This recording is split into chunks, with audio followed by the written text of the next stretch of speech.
2024년 3월 15일 새벽 5시 평양 미림 공군기지 한 전투기 조종사가 마지막으로 비행복을 입고 조종석에 올랐습니다.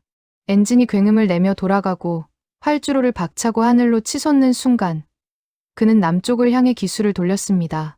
돌아갈 수 없는 선택이었습니다. 같은 시각 두만강 변에서는 그의 가족이 얼어붙은 강물 앞에 서 있었습니다. 북한 군인들의 탐조등이 사방을 비추고 총소리가 울려 퍼지기 시작했습니다. 과연 하늘과 강 두 곳에서 동시에 벌어진 생사를 건 탈출은 어떻게 끝났을까요? 여러분의 구독과 좋아요가 이런 진실을 세상에 알리는 힘이 됩니다. 제가 처음 전투기 조종관을 잡았을 때가 26살이었습니다. 함경북도 청진에서 자란 저는 어릴 적부터 하늘을 나는 꿈을 꿨습니다. 우리 아버지께서 6.25 때 공군으로 싸우셨다는 이야기를 들으며 자랐거든요. 비록 아버지는 제가 10살 때 돌아가셨지만 준호야, 조선의 하늘을 지켜라는 말씀만은 가슴에 새겨졌습니다. 21살에 공군에 입대했고 그로부터 5년 만에 저는 평양 미림 공군기지의 전투기 조종사가 되었습니다. 당시만 해도 저는 정말 자랑스러웠습니다. 우리 어머니께서 우리 준호가 장군님을 직접 뵙는 날이 올 줄이야 하시며 눈물을 글썽이셨던 게 기억납니다. 어머니는 평양으로 오신 뒤로 지병이 있으셨지만 아들이 조종사가 된 게 그렇게 자랑스러우셨나 봅니다. 제 임무는 주로 평양 상공 경비 비행이었습니다. 큰 행사가 있을 때면 미그 전투기를 몰고 하늘에서 편대 비행을 하는 게 제 역할이었죠. 사실 그럴 때마다 연료가 아깝다는 생각도 들었지만 그건 입 밖에 낼 수 없는 말이었습니다. 그래도 조종석에서 평양 시내를 내려다볼 때면 가슴이 뛰는 건 어쩔 수 없더군요. 제가 이 나라의 하늘을 지키고 있다는 자부심 때문이었습니다. 평양 기지 근처 군인 숙소에는 아내와 아들 민철이가 살고 있었습니다. 민철이는 그때 초등학교 4학년이었는데 제 군복을 보면 눈을 반짝이며 아버지, 오늘은 비행기 탔어요 하고 물어보곤 했습니다. 저는 그럴 때마다 그럼 내가 하늘에서 우리 민철이네 학교도 봤다 하며 머리를 쓰다듬어 주었죠. 숙소 생활은 그리 나쁘지 않았습니다. 배급도 일반 주민들보다는 나았고 한 달에 한두 번은 돼지고기도 나왔으니까요. 물론 일반 인민들이 장마당에서 쌀 1kg에 5,000원씩 주고 사야 할 때 저희는 배급으로 받았으니 그나마 형편이 나은 편이었습니다. 어머니께서는 가끔 예전에 우리 고향 청진에선 명태가 흔했는데 하시며 옛날을 그리워하셨지만 저는 어머니, 평양이 제일 좋은 곳 아닙니까? 하며 웃어넘기곤 했습니다. 그때만 해도 저는 이 체제를, 이 생활을 의심하지 않았습니다. 아니, 의심할 이유가 없었다고 해야 맞겠네요. 조종사로서 받는 대우도 괜찮았고 가족도 함께 있었으니까요. 다만 한 가지, 가끔 이상하다 싶은 순간들이 있긴 했습니다. 어느 날 비행 훈련을 마치고 정비고로 들어가는데 정비병 하나가 연료 드럼통 옆에서 몰래 무언가를 휘발유통에 옮겨 담고 있는 걸 봤습니다. 제가 동무, 뭐 하는 거요? 하고 물으니까 그 친구가 화들짝 놀라며 조종사 동무, 이건 상부 지시입니다 하더군요. 나중에 알고 보니 공군 연료를 빼서 간부들 차량에 쓰라는 명령이 내려온 거였습니다. 그날 밤 잠자리에 누워서도 그 장면이 자꾸 떠올랐습니다. 전투기 연료를 빼서 승용차에 쓴다고 뭔가 잘못된 거 아닌가 하는 생각이 스쳤지만 곧 고개를 저었습니다. 내가 무슨 생각을 하는 거야. 당에서 하시는 일인데. 그렇게 저는 계속 하늘을 날았습니다. 아무것도 모른 채, 아니 모르려고 애쓰면서 말입니다. 그 전화를 받은 건 2023년 가을이었습니다. 함경북도 청진에 사는 제 여동생 은희에게서 온 전화였는데 목소리가 떨리고 있었습니다. 미연이가 어제 죽었어. 미연이는 제 조카였습니다. 겨우 14살이었죠. 은희는 전화기 너머로 울먹이며 말했습니다. 배를 너무 굶어서 병원에 데려가고 싶었는데 약도 없고 의사 선생님은 영양실조라며 먹을 것을 구하라는데 오빠, 나 어떡해. 그 순간 제 머릿속이 하얘졌습니다. 우리 가족은 평양에서 배급을 받아 그럭저럭 살고 있는데 불과 500km 떨어진 고향에서는 제 조카가 굶어 죽었다는 겁니다. 저는 말을 잇지 못했습니다. 은희야, 미안하다. 오빠가 미안하다. 그 말밖에 할 수가 없었습니다. 그날 밤 저는 아내에게 청진에 좀 다녀와야겠소 했습니다. 아내는 당신 지금 부대 일정이 어떤데요? 무단이탈하면 큰일 나요 했지만 저는 들은 척도 안 했습니다. 다음 날 새벽, 저는 거짓으로 휴가 신청을 하고 청진행 기차에 몸을 실었습니다. 청진에 도착해서 본 동생네 집은 말이 아니었습니다. 벽은 금이 가 있고 방바닥엔 찬바람이 쌩쌩 들어왔습니다. 은희는 뼈만 앙상하게 남은 몸으로 저를 맞았고 미연이의 작은 시신은 이미 공동묘지에 묻힌 뒤였습니다. 오빠, 관도 제대로 못 해줬어. 그냥 거적대기에 싸서. 은희의 말에 저는 주먹을 불끈 쥐었습니다. 돌아오는 기차 안에서 저는 창밖을 멍하니 바라봤습니다. 역마다 앙상하게 마른 사람들이 보였고 아이들은 국어를 하고 있었습니다. 내가 뭘 지키고 있는 거지? 내가 하늘에서 편대 비행하는 동안 이 사람들은 이렇게 굶어 죽고 있었던 건가? 평양으로 돌아온 저는 마음을 추스르려 애썼습니다. 하지만 더 큰 충격이 기다리고 있었습니다. 한 달쯤 지난 어느 날, 정비고에서 함께 일하던 최동무가 갑자기 보위부에 끌려갔습니다. 죄목은 간첩행위. 최동무는 성실한 정비병이었습니다. 전투기 정비를 맡아서 밤낮 없이 일하던 친구였죠. 그런데 알고 보니 기지 내부 식량 횡령 사건을 상부에 보고하려다가 오히려 간첩으로 몰린 겁니다. 일주일 뒤 우리 부대원 전체가 처형장으로 소집되었습니다. 처형은 공개로 진행됐습니다. 최동무는 기둥에 묶인 채 나는 간첩이 아니오. 나는 그저 라고 외쳤지만 곧 총성이 울렸습니다. 저는 그 자리에 서서 눈을 감을 수가 없었습니다. 옆에 서 있던 후배 조종사가 선배님, 저 사람 정말 간첩이었나 봅니다. 하고 속삭였지만 저는 대답하지 못했습니다. 제 안에서 무언가가 와르르 무너지는 소리가 들렸습니다. 그날 밤 저는 숙소로 돌아와 아내에게 조용히 물었습니다. 영숙이, 우리가 지금 제대로 살고 있는 거 맞소? 아내는 깜짝 놀라며 제 입을 막았습니다. 여보, 이런 말 하면 안 돼요. 벽에도 귀가 있다잖아요. 하지만 저는 이미 알아버렸습니다. 제가 믿었던 것들이 전부 거짓이었다는 걸. 제가 지키고 있다고 생각한 조국이 사실은 제 조카를 굶겨 죽이고 제 동료를 간첩으로 몰아 죽인 나라였다는 걸 말입니다. 그때부터 저는 밤마다 잠을 이룰 수 없었습니다. 조카가 죽고 석 달쯤 지난 겨울, 제게 특별 임무가 떨어졌습니다. 동해 상공경비 비행이었습니다. 그날따라 날씨가 좋지 않았습니다. 구름이 잔뜩 끼어 있었고 바람도 거셌죠. 저는 미그 전투기를 몰고 예정된 항로를 따라 비행하고 있었습니다. 그때였습니다. 무전기에서 급하게 소리가 들렸습니다. 준호 동무. 북위 39도 지점. 미상 비행체 포착. 즉시 요격하라. 저는 레이더를 확인했습니다. 정말로 작은 점 하나가 남쪽으로 향하고 있었습니다. 알겠습니다. 접근하겠습니다. 저는 속력을 높여 그 비행체에 접근했습니다. 가까이 가보니 그건 전투기가 아니었습니다. 작은 경비행기, 그것도 낡아 보이는 프로펠러 비행기였습니다. 더 가까이 다가가자 제 눈에 믿을 수 없는 광경이 들어왔습니다. 조종석에 한 남자가 앉아 있었고 그 옆 좌석에는 어린아이가 보였습니다. 겨우 대여섯 살쯤 되어 보이는 아이였습니다. 남자는 필사적으로 조종관을 잡고 있었고 아이는 겁에 질린 얼굴로 창밖을 보고 있었습니다. 무전기가 다시 울렸습니다. 준호 동무, 왜 아직 격추하지 않는가? 즉시 격추하라. 이건 명령이다. 저는 조준경을 켰습니다. 붉은 십자선이 그 경비행기를 정확히 겨누고 있었습니다. 제 엄지손가락이 발사 버튼 위에 올라갔습니다. 하지만 누를 수가 없었습니다. 제 머릿속에 민철이 얼굴이 떠올랐습니다. 그 비행기 안의 아이도 누군가의 아들일 겁니다. 아버지는 아마 목숨을 걸고 아이를 데리고 도망치는 중일 겁니다. 저 아래, 북한 땅에서 말입니다. 제가 만약 이 버튼을 누른다면 저 아이는 제 조카 미연이처럼 죽게 됩니다. 준호 동무, 대답하라. 왜 격추하지 않는가? 무전기에서는 계속 다그치는 소리가 들렸습니다. 저는 입술을 깨물었습니다. 그리고 거짓말을 했습니다. 시야 확보 불가. 구름 때문에 목표물 놓쳤습니다.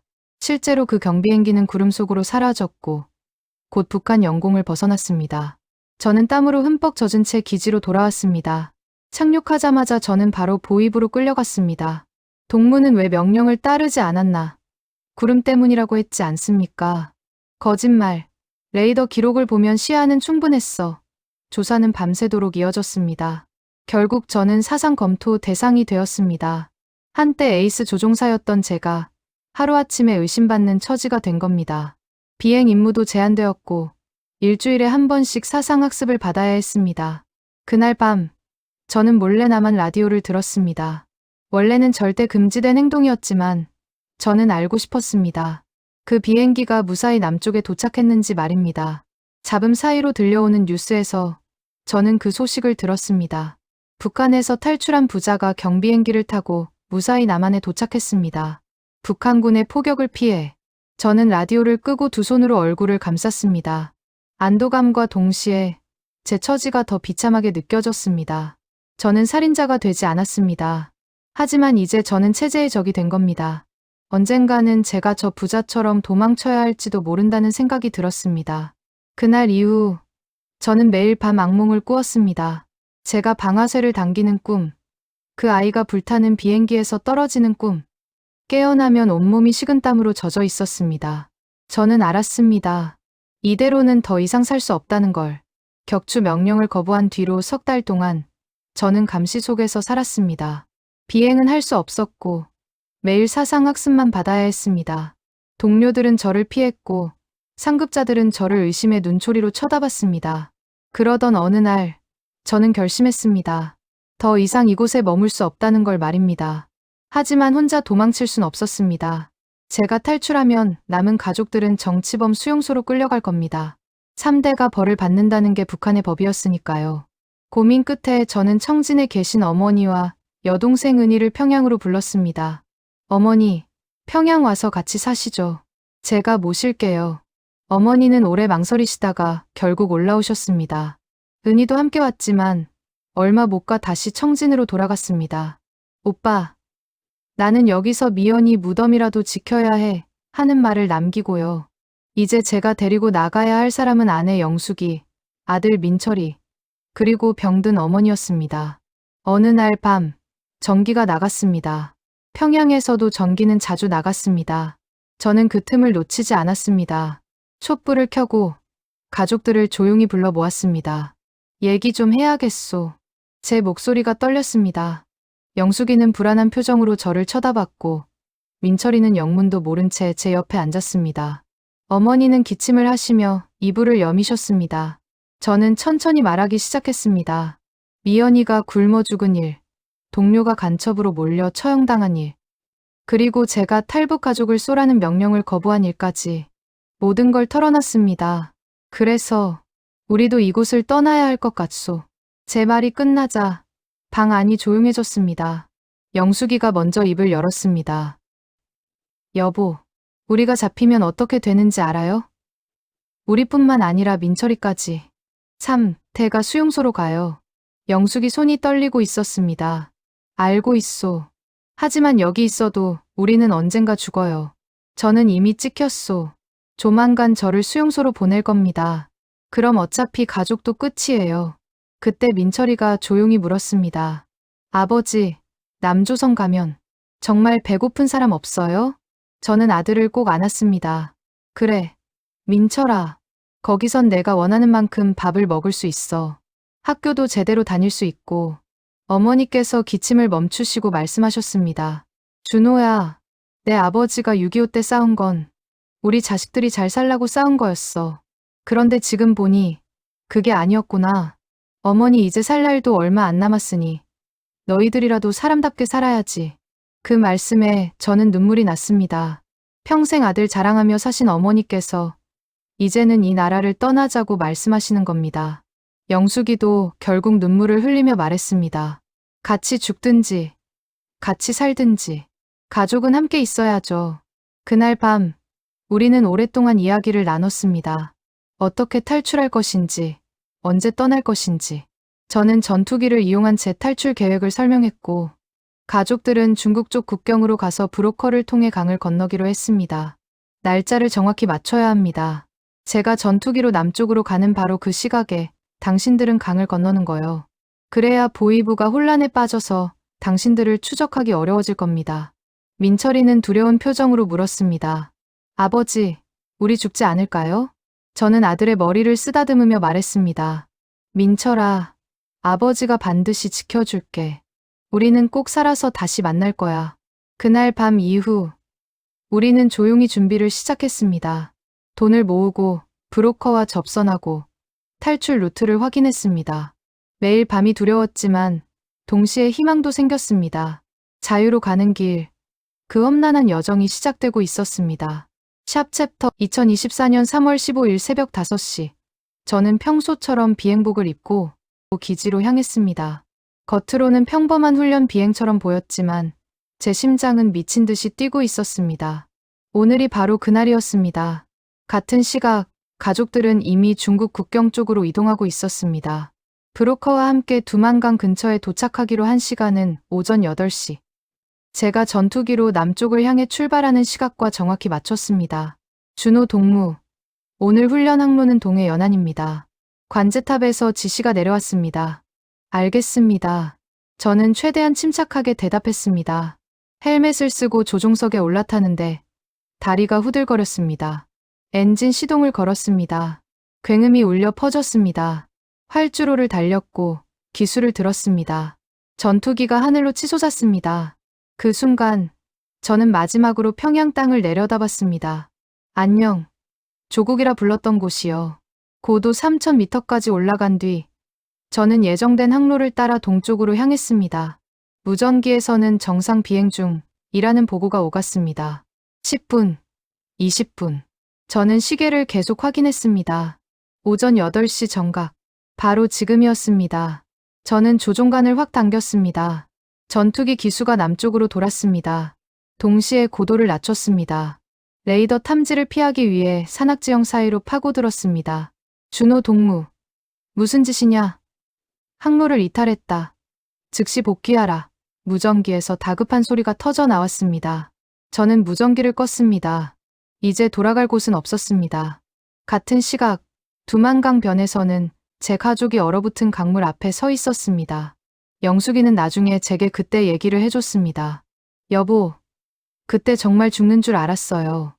강물은 얼었다가 녹았다가 해서 중간중간 얼음이 깨져 있었고 북한 군인들은 탐조등을 비추며 순찰하고 있었어요. 브로커가 속삭였답니다. 지금 가야 합니다. 순찰 교대 시간이 5분밖에 안 남았어요.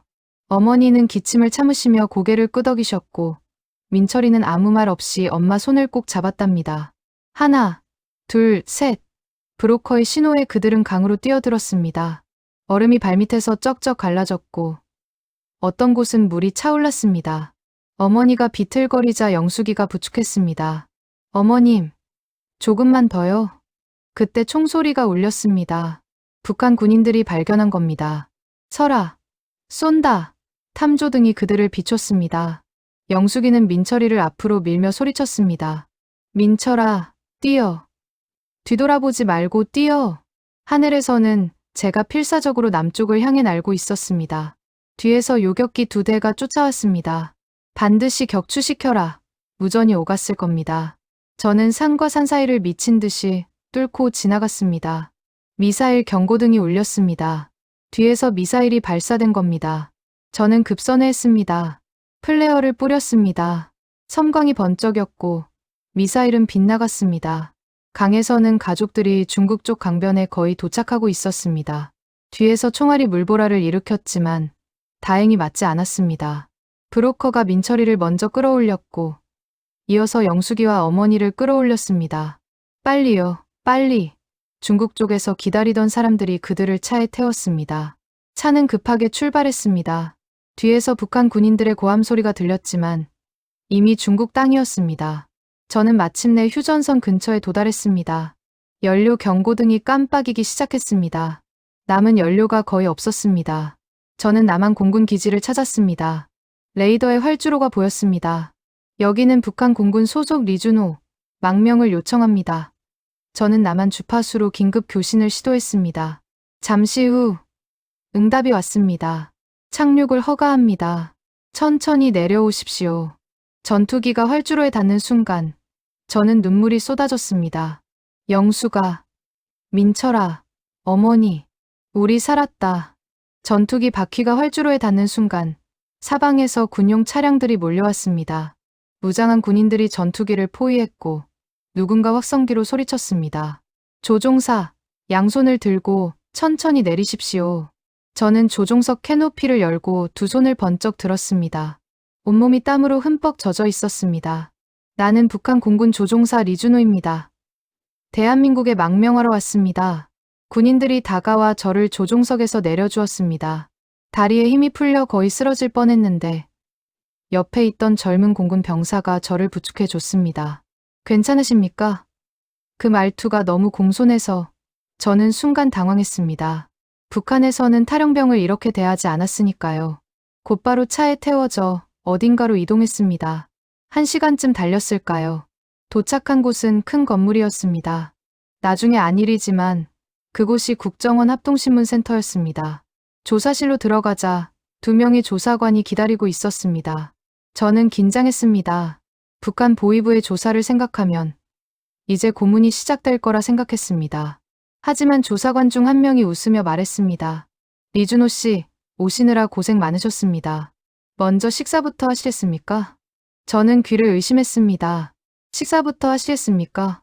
북한에서는 탈영병을 잡으면 사흘 동안 밥도 안 주고 조사부터 했습니다. 저는 조심스럽게 대답했습니다. 아, 예. 감사합니다. 식판에 담긴 음식이 들어왔습니다.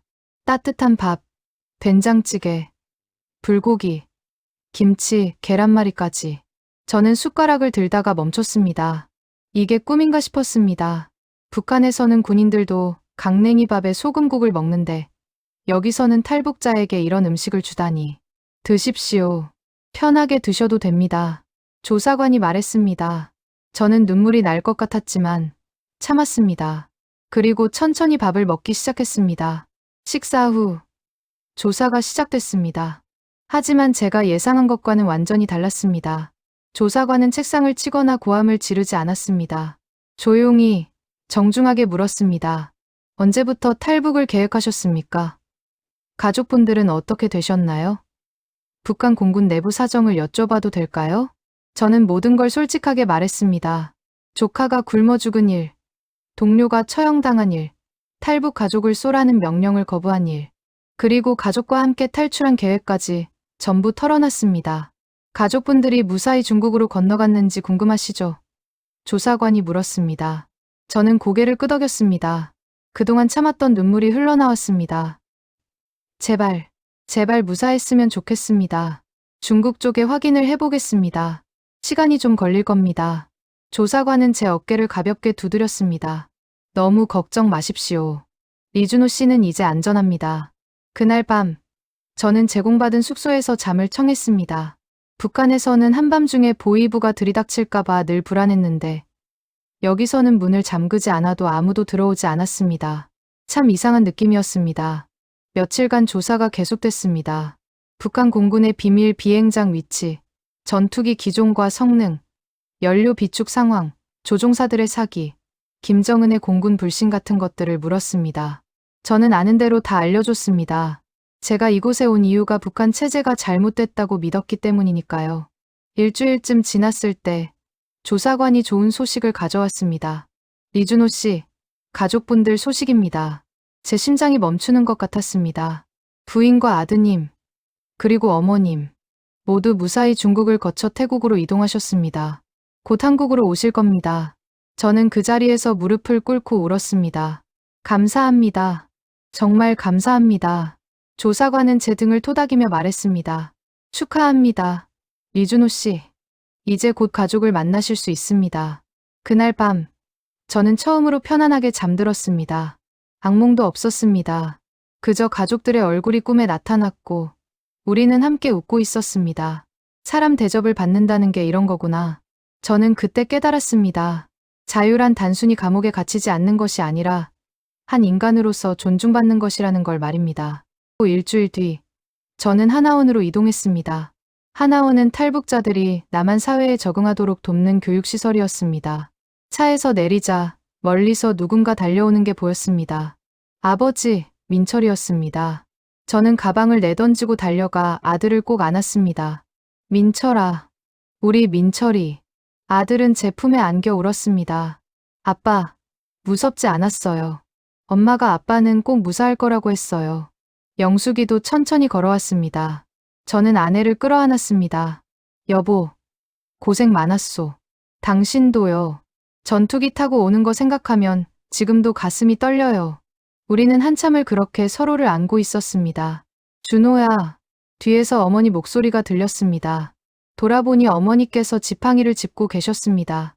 많이 야위셨지만 눈빛만큼은 또렷하셨습니다. 어머니, 저는 달려가 어머니 손을 잡았습니다. 우리 아들, 무사히 왔구나. 내 아버지도 하늘에서 기뻐하실 거다. 어머니께서는 제 손을 꼭 쥐시며 오셨습니다. 어머니, 이제 병원에서 제대로 치료받으실 수 있어요. 걱정 마세요. 그날 밤, 우리 가족은 하나원 숙소에서 함께 저녁을 먹었습니다. 식당에서 나온 밥과 반찬들을 보고 민철이가 놀란 표정으로 물었습니다. 아빠, 여기는 매일 이렇게 먹어요? 그래, 민철아. 이제 우리 매일 이렇게 먹을 수 있어. 어머니께서 국을 한 숟갈 드시고는 조용히 말씀하셨습니다.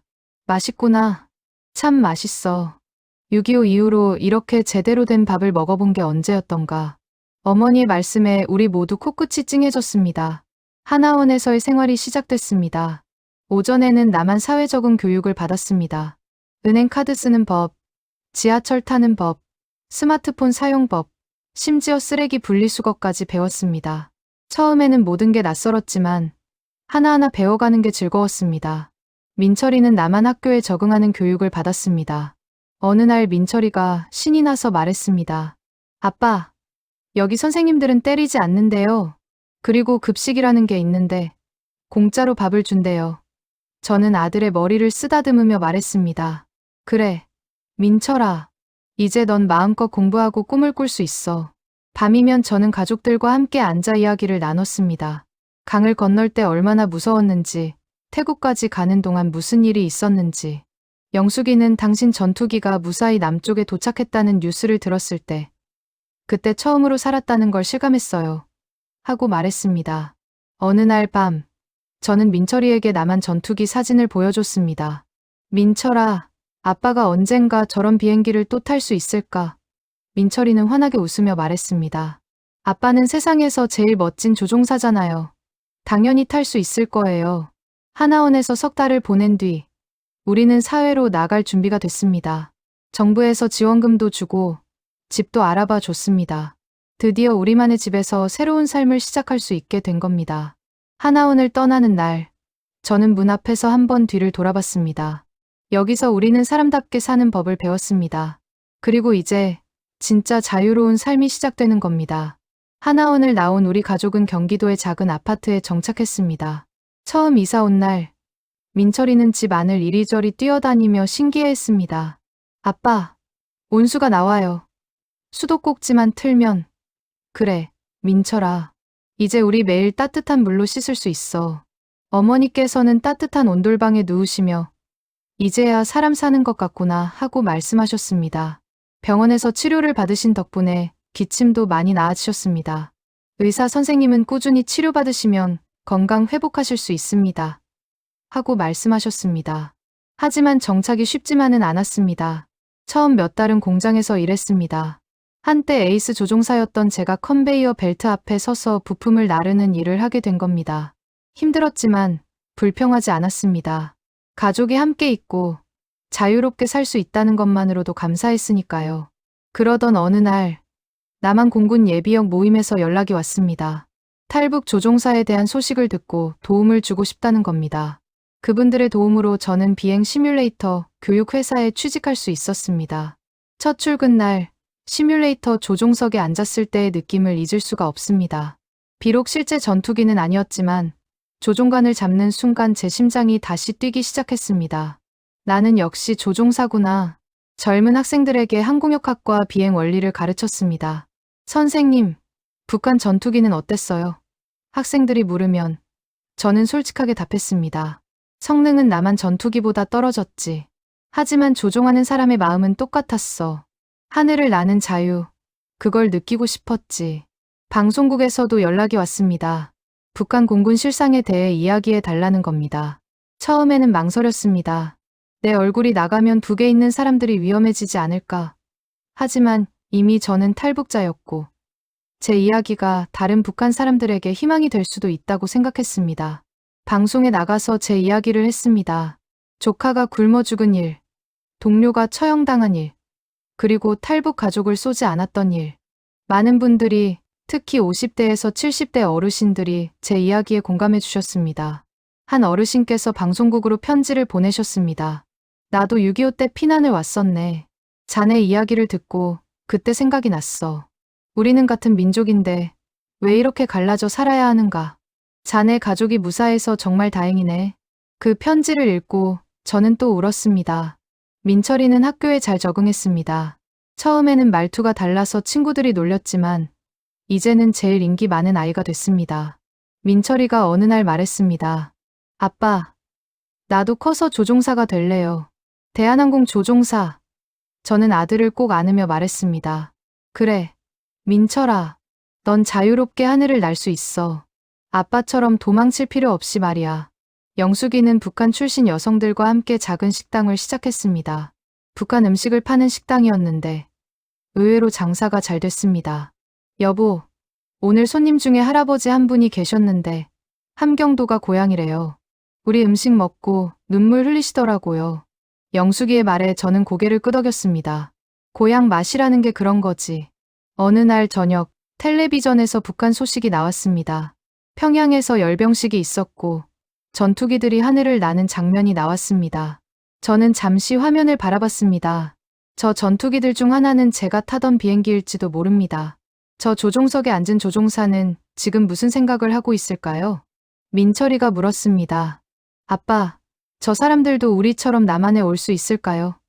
저는 아들의 머리를 쓰다듬으며 말했습니다. 그래, 민철아. 언젠가는 저 사람들도 자유롭게 살 수 있을 거야. 총 쏘지 않고 격추당할 걱정 없이 평화롭게 하늘을 날 수 있는 날이 올 거야. 며칠 전 군사연구소에서 강연 요청이 왔습니다. 북한 공군에 대해 이야기해 달라는 겁니다. 강연을 마친 뒤 한 예비역 장군님께서 제게 말씀하셨습니다. 준호 씨, 자네는 용기 있는 사람이야. 자네처럼 양심을 지킨 사람들이 많아져야 통일도 가능하네. 통일. 그 말을 들으니 가슴이 뭉클했습니다. 저는 북에 둔 여동생 은희를 생각했습니다. 미연이 무덤을 지키며 사는 동생. 언젠가 제가 다시 청진에 가서 조카 무덤에 절을 할 수 있는 날이 올까요? 지난주 우리 가족은 인천공항 전망대에 갔습니다. 민철이가 비행기를 보고 싶다고 해서였습니다. 큰 여객기들이 이륙하는 모습을 보며 민철이가 말했습니다. 아빠, 저 비행기들은 어디로 가요? 세계 어디든 갈 수 있지. 미국도 가고 유럽도 가고 북한도 갈 수 있어요? 민철이의 질문에 저는 잠시 말을 멈췄습니다. 그리고 대답했습니다. 지금은 안 돼. 하지만 언젠가 내가 어른이 되면 갈 수 있을 거야. 그때는 아빠가 내 손을 잡고 함께 청진에 가서 고향집도 보고 할아버지 산소도 찾아갈 거야. 해가 지고 활주로에 불이 켜졌습니다. 비행기 한 대가 천천히 이륙했습니다. 저는 그 모습을 보며 생각했습니다. 언젠가는 저 하늘 위로 남북한 비행기가 나란히 날게 되겠지. 적이 아니라 친구로, 같은 하늘을 나는 한민족으로. 어머니께서 제 손을 잡으셨습니다. 준호야, 우리 살아서 이렇게 자유를 누리니 얼마나 좋으냐. 내 아버지도 이걸 보셨으면 좋았을 텐데. 어머니, 아버지께서 하늘에서 보고 계실 거예요. 우리가 잘 살고 있다고, 이제 자유롭게 살고 있다고. 집으로 돌아오는 길, 민철이가 잠들었습니다. 저는 아들의 편안한 얼굴을 보며 다짐했습니다. 이 아이만큼은 총소리를 듣지 않고 자라게 하겠다고. 자유롭게 꿈을 꾸고 하늘을 마음껏 날 수 있게 하겠다고. 여러분, 저는 지금 자유로운 대한민국에서 행복하게 살고 있습니다. 비록 북한에 두고 온 사람들, 미처 구하지 못한 사람들에 대한 미안함은 남아있지만 저는 희망을 잃지 않습니다. 언젠가 우리 민족이 다시 하나가 되는 날, 제가 전투기 대신 민간 비행기를 타고 평양 상공을 자유롭게 날 수 있는 날을 꿈꿉니다. 그날이 오면 저는 조종석에서 무전기를 켤 겁니다. 그리고 말할 겁니다. 여기는 리준호. 대한민국에서 북한으로 자유의 인사를 전한다. 우린 적이 아니었다. 우리 모두 같은 하늘을 나는 한민족이다. 이제 두려움 없이 함께 날자. 그날이 반드시 올 것이라고 저는 믿습니다. 저희 이야기를 끝까지 들어주셔서 감사합니다. 구독해 주시면 저와 같은 탈북민에게 큰 도움이 됩니다.